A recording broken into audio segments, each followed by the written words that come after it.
you comfortable with Shona language? Yeah, no problem. Anton Howland.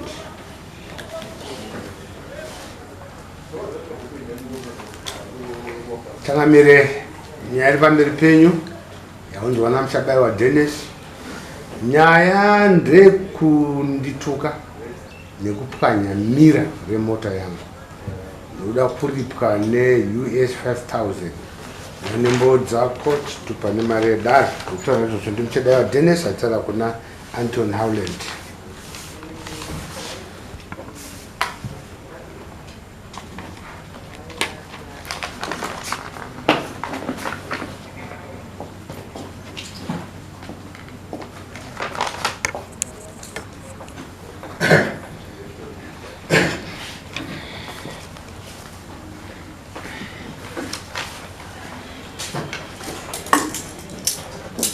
Deus, titauro joga com você.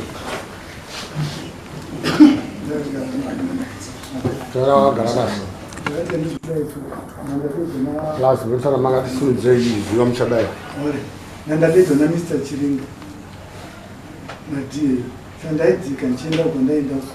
Sanda wona chweni muto famira chimanya sigaiti. Sapana kuti muto pakona so. Don't tini pakungu, pakaswa miro. Ni dore muto akisevante.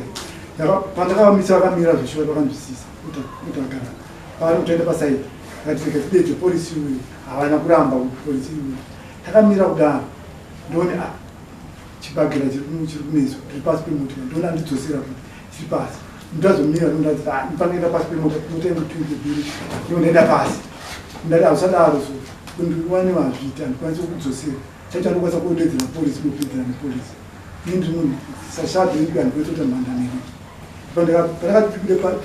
akutukirira mazvinyadzi zvikomai kutukirira zvisingatumbi nyaya yakatoboti patapamaasi murova azvotigaregare panaturondeso zvisingaiti zvinyadzi zvisingamboiti ende anditukira mai vangu aitukira sopa mai vangu ndevage pasi chatavurika padhuze nepapo zvakandirwadza zvisingamboiti ndisati mwana ndakayanikudai zviri kutaurwa Anton. Ndikuramba ari kutaura. It didn't happen. Chichaitika inini ndadriver ndaona munhu ari kudriver so pane kakadhakwa ndamutaura driver angu titles hanzi beta tinofura munhu uyu tinoita accident ndatanga kuita overtake munouya padhuze asati arova ndinzwa ga but asati ndaona kana mark pamota anything so ndapaka ndatarisa mota hapana ndabvunza inda muri kudrive akadai so makadhakwa atanga kutuka anzi mimi angone kudrive mune roko 1 then ndatanga kupikisa manje because inini nyaya iyoyo asi nyaya zvekudrive anditi so ndatanga kushauta but kwete kutuka ari kutaura zvemai yake hapana ndakaita tine mawitness futi so also iaenda necourt nezvekurova whatever ndaenda necourt ataura hapana nyaya ndine kwito panapa futi nenyaya iyo pacourt pamusoro yakaenda kucourt ipi? Court kuRusape panapa Major Street Criminal Court.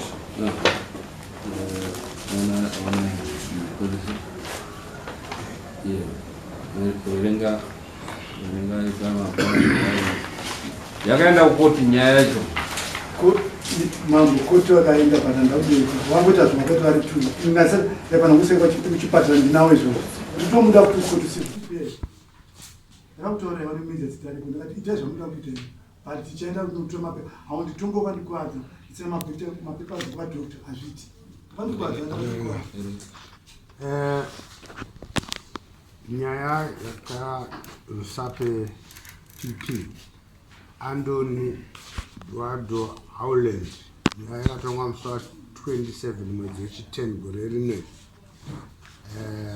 nyaya ikabuda kuti Anthony not guilty and acquitted.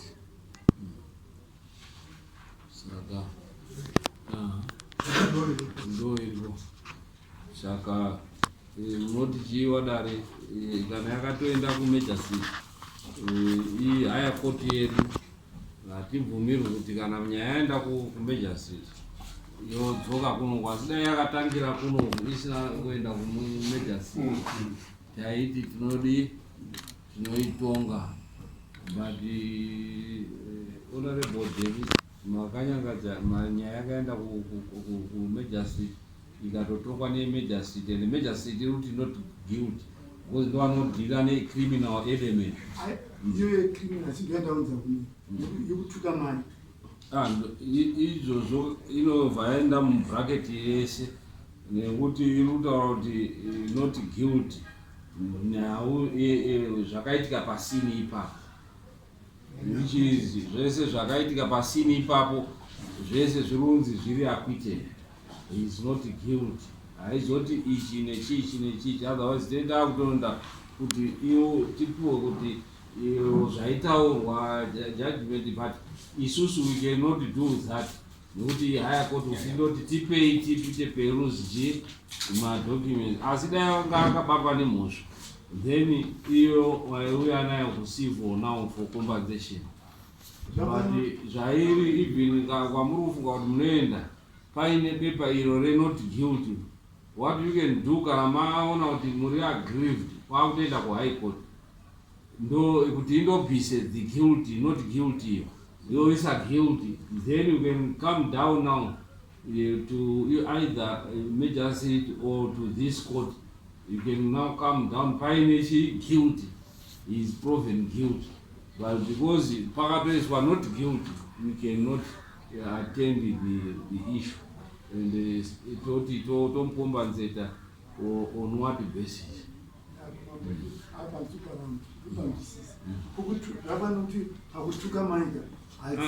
Ndozvatiutaura tikati kutuka manje tinoita kuti imi muri ndakatukwa, iye tomubvunza kuti handida kutuka zvakadaro, mune evidence here inotipa kuti umbowo kuti aiwa akakutuka yachi nezvamai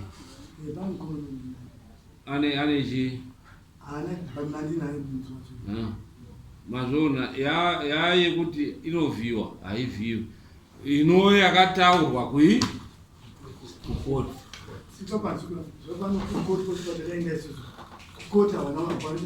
Aiwa ndozvatoti mondokomplainera ikoko na mondokomplainera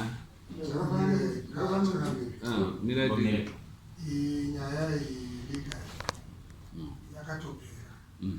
Isusu tukaramba takuiringa tena takutoda kunge takuita superior judgment yayo. Ivo kana vachiona kuti havana kufara nejudgment iyi, kwavari vakutoda kuti vaende kuhigh court kwete kune koti. Even vakaenda kucivil imwe nzira kupedza mari yavo, because you never win it nejudgment neoutcome yakabuda. Saka the best way kana muri kurwadziwa itoitai appeal kuhigh court kuno kwaifuna kuti kupedza nguva.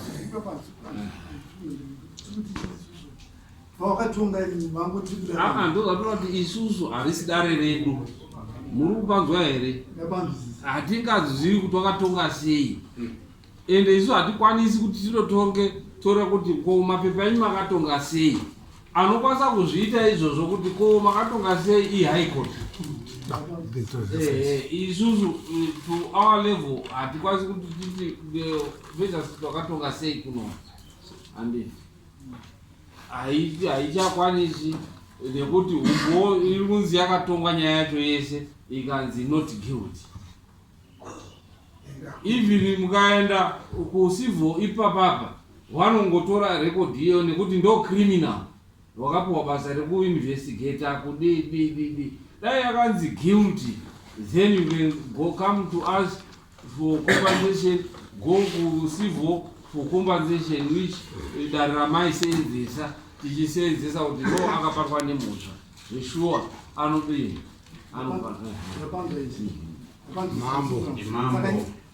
Mambo inini handisi kuramba mambo, handisi kuramba ipapo. Ndagara chingoti ndakambozondotaura kuti koti kana ndichakwinisa pamambo kana zvakadaro noproblem ndichamudzosera kuti koti, sokuti ndakakwara ndakaenda kwadoctor kana ndiri kwaspecialist.